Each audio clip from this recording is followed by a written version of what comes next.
Bonsoir à toutes et tous, c'est les actions furieuses de ce lundi. Comme d'habitude, avertissement, cette vidéo est uniquement à but pédagogique. Je partage simplement mes propres avis et réflexions. Les actions présentées ne sont en aucun cas des conseils d'achat ou de vente et vous êtes seul responsable de vos investissements.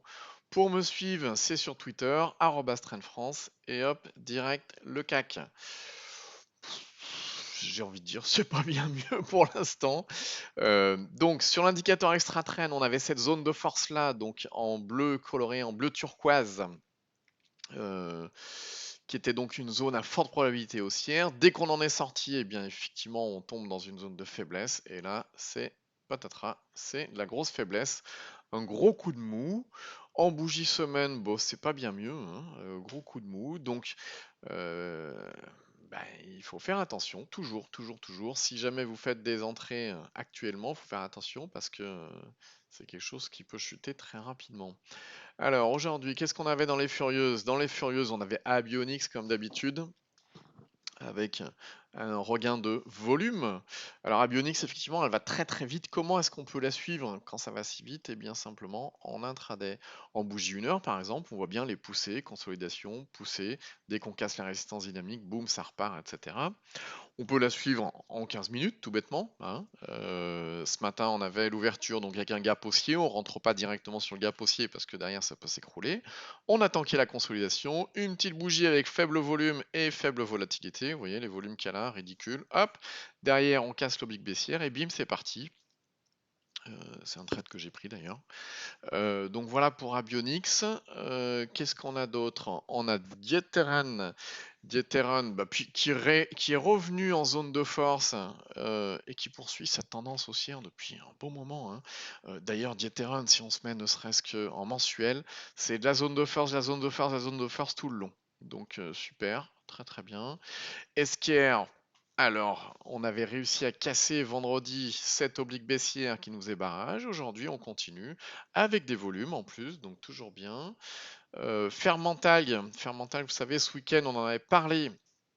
On surveille cette zone-là, qui est une zone qui peut déclencher effectivement derrière une hausse et de la volatilité.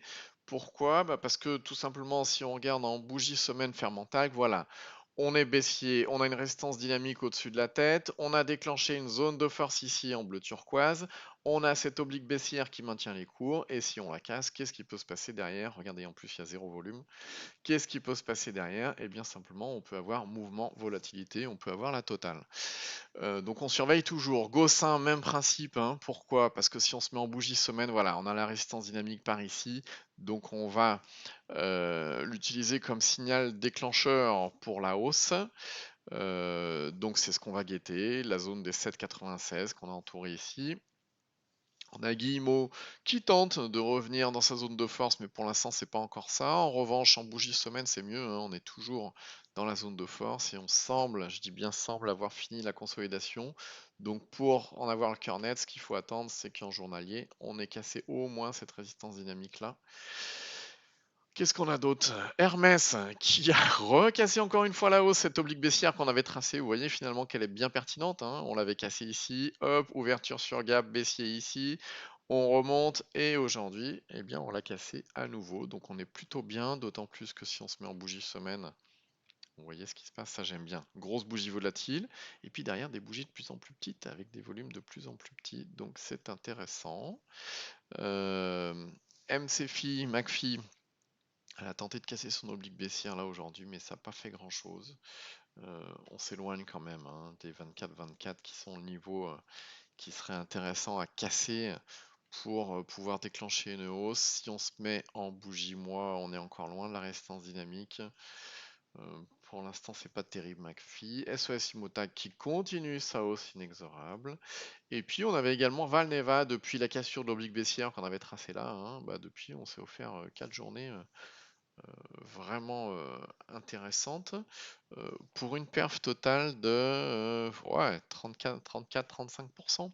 Donc voilà ce qu'il en est pour ce soir pour les Furieux. Je vous souhaite à toutes et tous une bonne soirée. Je vous dis à demain.